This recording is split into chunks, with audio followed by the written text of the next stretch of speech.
My name is Leon, and I am 25. I live in a city where the morning fog slowly erases the outlines of buildings, as if deliberately leaving space for illusions. It was in that very fog that Clara appeared, not as an event, but as a state into which I gradually sank. I did not fall in love suddenly. It was like cold seeping into a room through a slightly open window. At first, I paid no attention, then I tried not to notice it, and eventually I realized that I could no longer warm myself. Her presence made my days sharper, yet at the same time more painful. She did not belong to me, even in my thoughts, because in my thoughts she was free, unreachable, real. I watched her from a distance, not as a person, but as a life into which I had not been invited. Clara lived fully and lightly, as if she did not feel the weight of her own steps. Beside her, I felt younger than I was, and at the same time, older than my age allowed. At 25,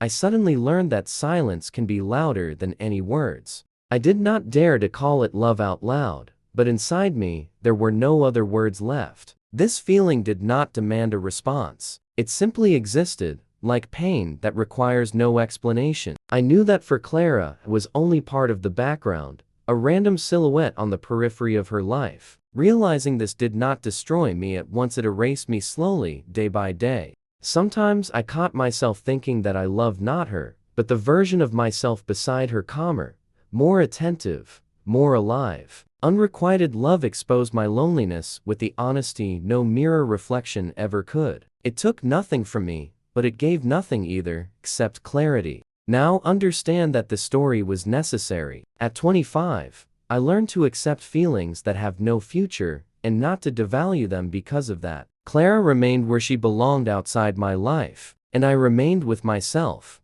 a little emptier, but more honest than before. After that, a strange silence appeared inside me, not empty, but alert. I began to notice how my view of the world was changing. Things no longer tried to impress me, people did not demand my attention, and days stopped competing with each other for significance. Unrequited love, which had once seemed the center of my existence, became a point of reference, painful, but precise. I often thought about age. 25 is a boundary where it is still acceptable not to know, but already shameful to lie to yourself. I no longer waited for random miracles or built imaginary conversations. Something inside me finally let go of hope, and with it, the tension disappeared. I understood that love without a response does not have to end in tragedy. Sometimes it simply leaves quietly, leaving behind a trace like a scar that does not hurt, but reminds. I began to walk through the city more, as if trying to reclaim my own rhythm. Streets were no longer associated with her, and cafes lost their shade of expectation. I was learning to be present in my own life, without an imaginary observer. It was not easy, because part of me still lived in memories, but now, they no longer controlled my movements. From time to time, Clara's name surfaced in my memory like an old melody you no longer want to hear, but cannot completely forget. I accepted this without resistance. Some feelings do not require closure. They simply change form. What had once been love became experience, the first adult experience of loss without loss. I did not become stronger in the usual sense of the word. I became more attentive to myself, to boundaries, to the silence between thoughts. And now, looking back, I understand. Unrequited love did not break me at 25. It taught me to live on without illusions, but with a deeper sense of reality. With this new attentiveness, I began to feel time differently. It no longer pressed on my shoulders or demanded haste. Mornings became slow, evenings honest. I no longer filled the emptiness with thoughts of who I might have been for Clara. The emptiness turned out to be a space where I could finally hear my own voice. I noticed that I had stopped being afraid of loneliness. It no longer seemed like a sentence, but rather a form of temporary clarity. I learned to stay with myself without the need to prove or justify anything. At 25, it felt strange, as if I had skipped several steps ahead, bypassing carelessness, yet not quite reaching calm. Sometimes I thought about future love, not a specific person, but the possibility itself. It no longer looked like salvation. I did not want someone to fill my gaps or make me whole. After Clara, I understood that wholeness does not come from outside. It is formed through accepting one's own vulnerability.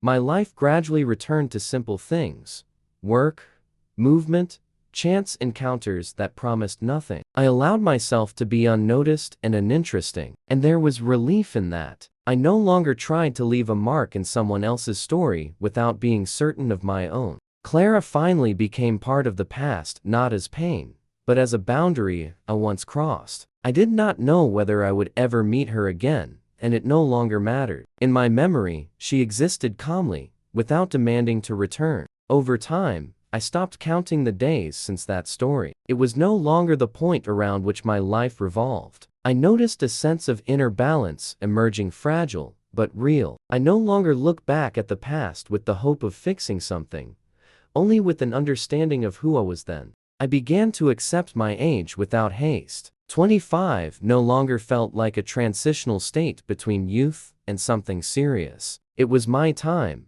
with my mistakes and discoveries. Unrequited love became not a burden, but an experience that taught me honesty with myself. I no longer confused the desire to be needed with the ability to love. The world gradually regained its depth. People stopped being shadows passing by. I did not look for Clara in them or compare anyone to her. Every new presence was perceived without expectations. And that was precisely why it was not frightening. I learned not to invest myself where there was no place for me. Sometimes I caught a light sadness within myself, but it no longer hurt. It was a calm sorrow for who I might have become had I not gone through this. Yet I knew that without this story I would have remained shallow, less attentive to subtle things. Now, ahead, without plans and without fear, I do not wait for reciprocity as a reward.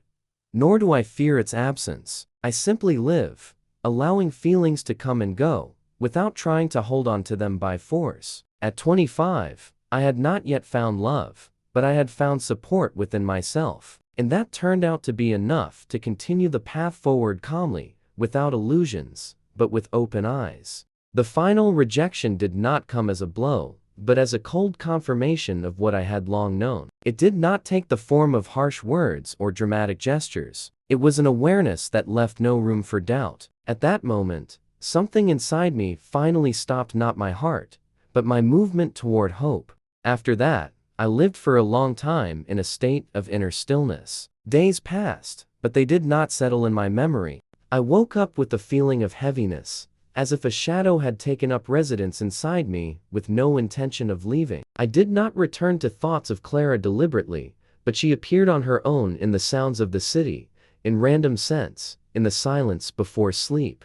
Meeting Diana came as a surprise, as if the city had suddenly begun to glow with new shades. She was a law student, 20 years old, and her whole world was still taking shape, open and bright. There was no weight of the past in her gaze, only curiosity and genuine energy. And that immediately touched something in me that had long been dormant after Clara. At first, I did not dare to call it a feeling. It was more a sense of lightness, when the day stops feeling like a burden and every small thing becomes interesting. I noticed how thoughts of past love gradually lost their sharpness. Clara still appeared in my memory from time to time, but now she was only a memory, no longer ruling my mood.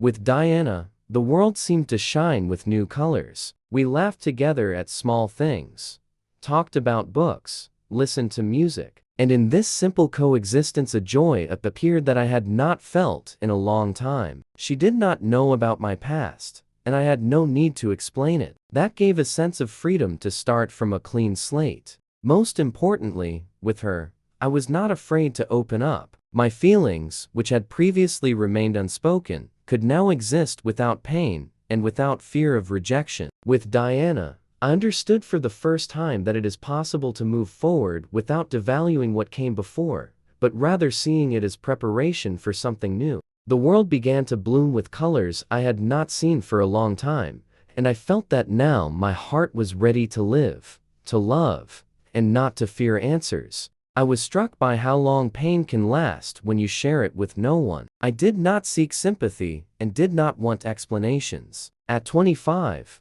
I felt for the first time that experiences can last longer than the events themselves. The rejection ended instantly, but its consequences stretched on for months. I gradually withdrew into myself. The world continued to move, while I remained in place, as if waiting for something to change without my involvement. There was much fatigue and shame in that pause, shame for my own attachment, for having allowed feelings to become stronger than common sense. The hardest part was accepting finality, not the rejection itself, but the fact that it could not be revised. I caught myself wanting to preserve at least a fragment of possibility, even knowing it was illusory. Letting go required more strength than holding on. That period lasted a long time, too long for my age and for my idea of myself. But over time, the pain began to lose its sharpness. It did not disappear. Rather, it settled deeper, no longer interfering with my breathing. I learned to live beside it, not allowing it to define every step. The final rejection did not destroy me, but it left a mark that I carried for a long time. And it was through that mark that I learned patience with myself for the first time, not trying to be strong, but simply allowing myself to live through what cannot be shortened or avoided.